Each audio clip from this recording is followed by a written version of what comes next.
یاد رکھیے گا کہ علم کی 4 اقسام ہیں۔ سب سے پہلی قسم شریعت کا علم۔ شریعت کا علم زبان کے ذریعے سے انسان حاصل کرتا ہے۔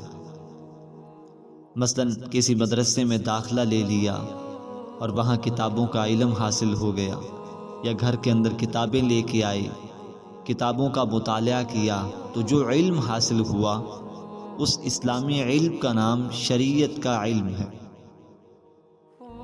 ایک طریقت کا علم ہوتا ہے۔ طریقت کا علم زبان کے ساتھ اس کا کوئی تعلق نہیں ہوتا، بلکہ شریعت کا علم جو حاصل کیا ہوا ہے اس علم کے اندر غور و خوض کرنا، نظر و فکر کرنا، اور خوب جو ہے اس کو سوچنا، سمجھنا اور سمجھ کر عمل کرنا، اس چیز کا نام طریقت ہے۔ اس کو کہتے ہیں طریقت کا علم۔ جب شریعت کا علم بھی آ جاتا ہے، طریقت کا علم بھی آ جاتا ہے، تو تیسرے نمبر پر پھر حقیقت کا علم ہوتا ہے۔ حقیقت کا علم دل کے ساتھ حاصل کیا جاتا ہے۔ جیسے بخاری شریف کی حدیث ہے، العلم علمانی، علم باللسان و علم بالقلب، کہ علم کی 2 قسمیں ہیں۔ ایک علم باللسان ہے، زبانی علم ہے، اور ایک علم بالقلب ہے، دل کے ذریعے سے علم حاصل کرنا۔ تو جب انسان شریعت کا علم حاصل کر لیتا ہے، پھر اس میں غور و خوض کرتا ہے، پھر انسان کے دل کی نگاہوں کو اللہ تعالیٰ کھول دیتے ہیں اور حقیقت انسان کے سامنے آشکارا ہو جاتی ہے۔ اور اسی کو نبی کریم صلی اللہ علیہ وسلم نے اپنی حدیث مبارکہ کے اندر ارشاد فرمایا، اتقوا فراست المومن فإنہ ینظر بنور اللہ، کہ مومن کی فہم و فراست سے بچو، کیونکہ وہ اللہ کے نور سے دیکھتا ہے۔ جب انسان کا دل علم حاصل کر لیتا ہے، طریقت کا بھی شریعت کا بھی، تو انسان کا دل بصیر بن جاتا ہے، وہ دیکھنے لگ جاتا ہے، حقائق کا مشاہدہ کرنے لگ جاتا ہے۔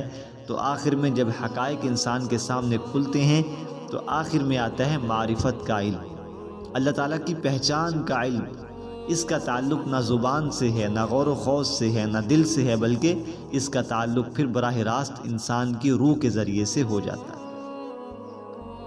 تو معرفت باللہ کا علم جو ہے وہ روح کے ذریعے سے حاصل کیا جاتا ہے، کہ انسان اپنے اندر کو بیدار کر لیتا ہے، انسان اپنے باطن کو بیدار کر لیتا ہے، پھر وہ عارف باللہ بن جاتا ہے۔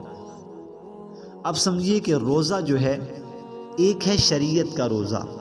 شریعت کا روزہ کیا ہے؟ کھانے سے رک جانا، پینے سے رک جانا، بیوی کے پاس جا کر ہم بستر ہونے سے رک جانا، اس چیز کا نام شریعت کا روزہ ہے۔ اور جو بندہ کھانے سے رک گیا، پینے سے رک گیا، تو سمجھ لو اس کا شریعت کا روزہ مکمل ہے۔ اور اس شریعت کے روزے کا وقت متعین ہے، مقرر ہے۔ صبح سے لے کر شام تک کھانے پینے سے رک جانا، یہ شریعت کا روزہ کہلاتا ہے۔ پھر آتا ہے طریقت کا روزہ۔